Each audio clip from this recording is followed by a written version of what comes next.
Big TV భక్తి సమాచారం WhatsApp ఛానల్లో జాయిన్ అవ్వండి. అన్ని విశేషాలు ఎప్పటికప్పుడు తెలుసుకోండి. సక్సెస్ కాని వాళ్ళు పుస్తకంలో 10 పాయింట్లు చదివితే సక్సెస్ అయిపోతామని అనుకుంటారు. సక్సెస్ అంటే ఏమిటి? దానికి ఏమేం అవసరం? ఎవరి ప్రభావం లేకుండా కేవలం మీరే ఏకాంతంగా ఉండి మీ సమర్థత పెంచుకుంటే మిగతా వాళ్ళు మిమ్మల్ని సక్సెస్ అంటారు.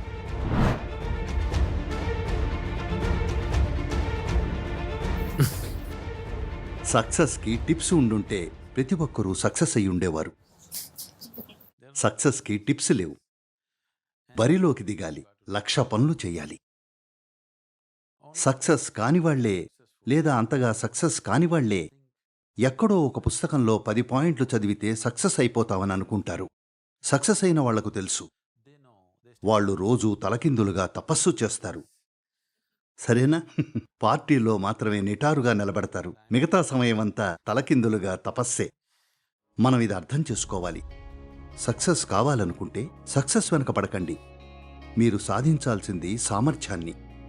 సమర్థత పెంచుకుంటే, ఏదైనా బాగా చేస్తే మిగతా వాళ్ళు మిమ్మల్ని సక్సెస్ అంటారు. మీకు మీరే నేను సక్సెస్ అనుకుంటే అది తెలివి తక్కువతనం కదా. మీరు ఏదో చేస్తున్నారు, దాన్ని బాగా చేస్తున్నారు. ఊర్లోనో దేశంలోనో ప్రపంచంలోనో ఇతరులు ఓ తను నిజంగా సక్సెస్ఫుల్గా చేస్తున్నాడని అంటారు. మిమ్మల్ని గొప్పగా చూస్తారు. అది పర్వాలేదు. మీకు మీరే నేను గొప్ప అనుకుంటే అది పిచ్చితనం. సరేనా? సక్సెస్ వెనక పడకండి. మీ శక్తిని సామర్థ్యాన్ని పెంచుకోండి. మీరు చేయగలిగినంత బాగా చేయండి. మీరు ఎవరో చేసినంత బాగా చేయలేకపోవచ్చు, కానీ మీ సామర్థ్యం మేరకు బాగా చేయగలరు. కాబట్టి మీ సామర్థ్యం మేరకు బాగా చేస్తే అది ఒక స్థాయిలో ఉంటే ప్రపంచం గుర్తిస్తుంది. లేకపోతే మీ వరకన్నా సంతోషంగా ఉంటారు. So, what does success look like? Success అంటే ఏమిటి? దానికి ఏమేం అవసరం? చూడండి, నాకు కొందరు తెలుసు, ఫ్యామిలీ ఇంకా ఫ్రెండ్స్. వాళ్ళు ఎప్పుడూ టైంకు బ్రేక్ఫాస్ట్ చేస్తారు. బ్రేక్ఫాస్ట్ వెంటనే కాఫీ తాగాల్సిందే. కాఫీ తర్వాత సిగరెట్ వెలిగించాల్సిందే. అలా చక్కగా కూర్చుని, ఎందుకంటే ప్రశాంతంగా వాళ్ళని ప్రయత్నిస్తున్నారు.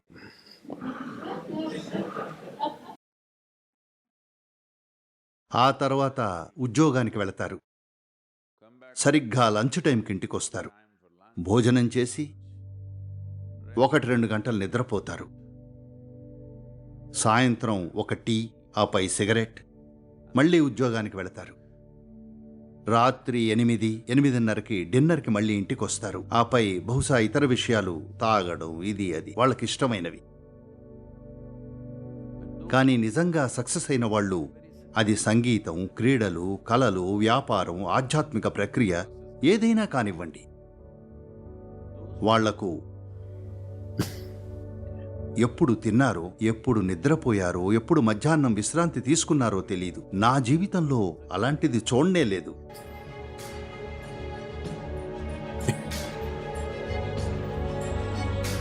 అందుకే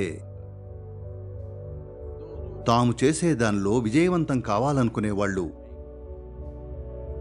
వాళ్ళ జీవితంలో ఒక ముఖ్యమైన అంశం ఏమిటంటే, కొంచెం సౌకర్యంగా అనిపించినంత మాత్రాన వాళ్ళక్కడ సెటిల్ అవ్వరు.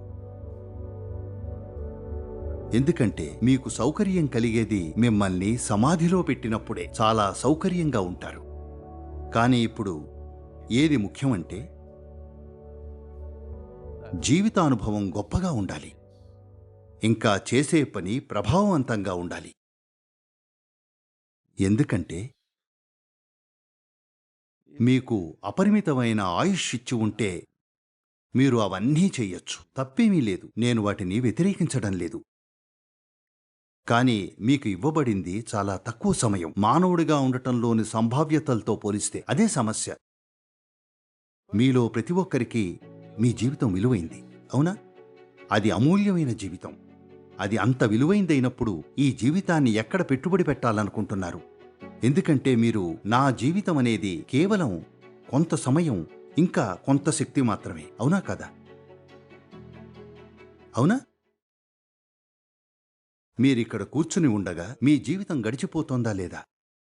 గడిచిపోతున్నది టైము కాదు, గడిచిపోతుంది మీ జీవితం. అవునా కాదా?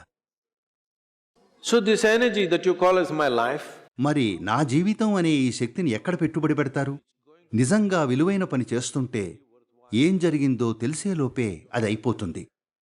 పనికిమాలిన పని చేస్తుంటేనే జీవితం చాలా పొడుగ్గా అనిపిస్తుంది.